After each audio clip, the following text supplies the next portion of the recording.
Voilà déjà 10 ans, jour pour jour ce jeudi 31 août, qu'Andrea Casiraghi a passé la bague au doigt de sa femme Tatiana Santo Domingo. Depuis, les tourtereaux ont accueilli dans leur vie 2 garçons et une fille, Alexandre Andrea Stefano di Sasha, 10 ans, India, âgé de 8 ans et Maximilian Régnier, 5 ans. Et si le père de famille peut être fier de la belle histoire d'amour qu'il a construite avec son épouse, il peut également remercier sa sœur, qui en est à l'origine, du moins en quelque sorte. En effet, Charlotte Casiraghi a permis à son frère aîné de rencontrer la jeune femme, alors âgée de 20 ans, puisqu'elles ont été toutes deux scolarisées au lycée de Fontainebleau, en Seine-et-Marne, comme le précisaient nos confrères de Paris Match en mars 2013. Depuis le début de leur histoire d'amour, Tatiana et Andrea ne se quittent plus, même s'ils ne sont pas les membres de la royauté monégasque à se mettre le plus en avant. Pour rappel, le couple avait annoncé leur fiançailles un an tout juste après l'union de la princesse Charlène et du prince Albert II de Monaco, qui a eu lieu début juillet 2011.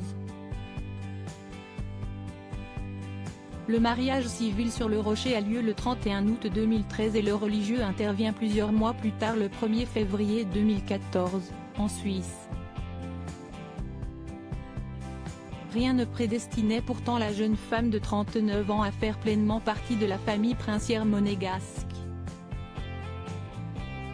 Supérieure à Andrea Casiraghi à 39 ans, les plus belles photos de sa vue une jeune femme passionnée de mode. Tatiana Casiraghi est la fille de l'ancien homme d'affaires colombien Julio Mario Santo Domingo Jr.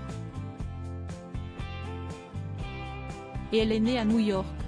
Riche héritière, elle est aussi la fille de Vera Rechulski, une mondaine d'origine brésilienne qui est la propriétaire d'une boutique d'antiquités située à Paris. Elle a donc vécu entre plusieurs pays durant sa jeunesse, en étudiant à Londres, au Royaume-Uni, à Genève, en Suisse, et au sein de la Grosse Pomme. Intéressée par la mode, elle fonde en 2009, avec une amie, une marque de vêtements et d'accessoires venus du monde entier.